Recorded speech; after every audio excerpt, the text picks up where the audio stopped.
ಸಚಿನ್ ಗುತ್ತಿಗೆದಾರ ಹೌದೋ ಅಲ್ವೋ ಮಾಹಿತಿ ಇಲ್ಲ. ಸಚಿನ್ ಕುಟುಂಬಕ್ಕೆ ನ್ಯಾಯ ಕೊಡಿಸ್ತೀವಿ ಅಂತ ಖಂಡ್ರೆ ಹೇಳಿದ್ದಾರೆ. ಪರಿಹಾರ ಹೆಚ್ಚಳ ಮಾಡೋ ಬಗ್ಗೆ ಮನವಿ ಮಾಡ್ತೀವಿ. ಅವರ ಕುಟುಂಬದ ಒಬ್ಬರಿಗೆ ಸರ್ಕಾರಿ ಕೆಲಸಕ್ಕೆ ಮನವಿಯನ್ನ ಕೂಡ ಮಾಡ್ತೀವಿ. ಸಿಐಡಿ ತನಿಖೆ ಮೇಲೆ ಬಿಜೆಪಿಗರಿಗೆ ಯಾಕೆ ನಂಬಿಕೆ ಇಲ್ಲ? ಸಿಬಿಐ ತನಿಖೆ ಮಾಡೋದಕ್ಕೆ ನಾವೇ ಹೆಚ್ಚು ಕೇಸ್ ಕೊಟ್ಟಿದ್ದೀವಿ. ಸಚಿನ್ ಅವರು ನನ್ನ ಕ್ಷೇತ್ರದವರು. ಕಾರ್ಯಕ್ಷೇತ್ರ ಕಲಬುರಗಿ ಆಗಿತ್ತು. ಆದರೆ ಇವತ್ತು ಈ ದುರ್ಘಟನೆ ಆದಮೇಲೆ ನಾನು ಹೋಗಿ ಅವರ ಪರಿವಾರದವರಿಗೆ ಭೇಟಿಯಾಗಿದ್ದೇನೆ. ನನ್ನ ಜೊತೆ ಭಾಳ ಕೂಲಂಕುಷವಾಗಿ ಭಾಳ ಅವರು ಮಾತನಾಡಿದ್ದಾರೆ.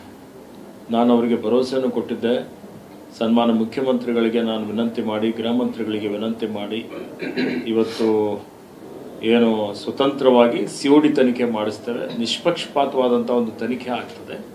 ತನಿಖಾ ವರದಿ ಬಂದ ಮೇಲೆ ಇವತ್ತು ಕ್ರಮ ಆಗ್ತದೆ ಅನ್ನುವಂಥ ಭರವಸೆಯನ್ನು ಕೊಟ್ಟಿದ್ದೇವೆ. ಕೊಟ್ಟ ಭರವಸೆಯಂತೆ ಈಗಾಗಲೇ ಸರ್ಕಾರ ಸಿಒಡಿ ತನಿಖೆಗೆ ಆದೇಶ ಮಾಡಿದೆ.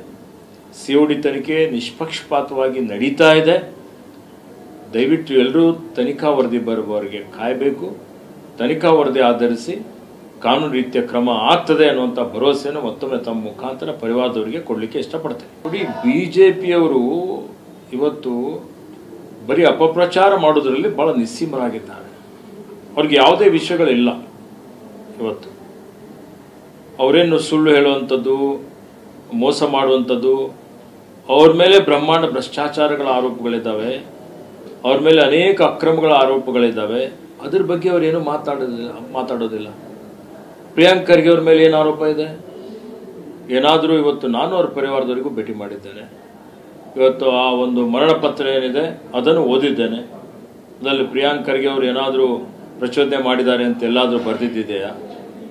ಏನೂ ಇಲ್ಲದೆ, ಯಾವುದೇ ಆರೋಪ ಇಲ್ಲದೆ, ಏನೂ ತಪ್ಪು ಮಾಡದೆ ಪ್ರಿಯಾಂಕ್ ಅವರ ರಾಜೀನಾಮೆ ಕೇಳುವಂಥದ್ದು ಸಮಂಜಸವಾಗಿದೆಯಾ? ಅದು ರಾಜಕೀಯ ಪ್ರೇರಿತವಾದಂಥ ಹೇಳಿಕೆಗಳನ್ನು ಕೊಡ್ತಾ ಇದ್ದಾರೆ. ಈ ರೀತಿಯಲ್ಲಿ ಸುಳ್ಳೇ ಇವರು ಪ್ರತಿಭಟನೆ ಮಾಡ್ತೀವಿ, ಹಂಗೆ ಮಾಡ್ತೀವಿ, ಹಿಂಗೆ ಮಾಡ್ತೀವಿ ಅಂದ್ರೆ ಏನು ಅರ್ಥ ಇದೆ? ಇವ್ರ ಜವಾಬ್ದಾರಿ ಏನಿದೆ?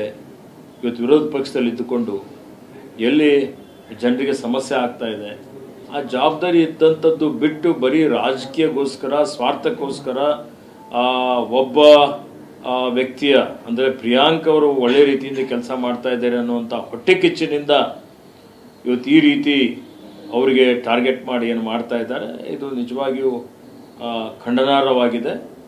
ಮತ್ತು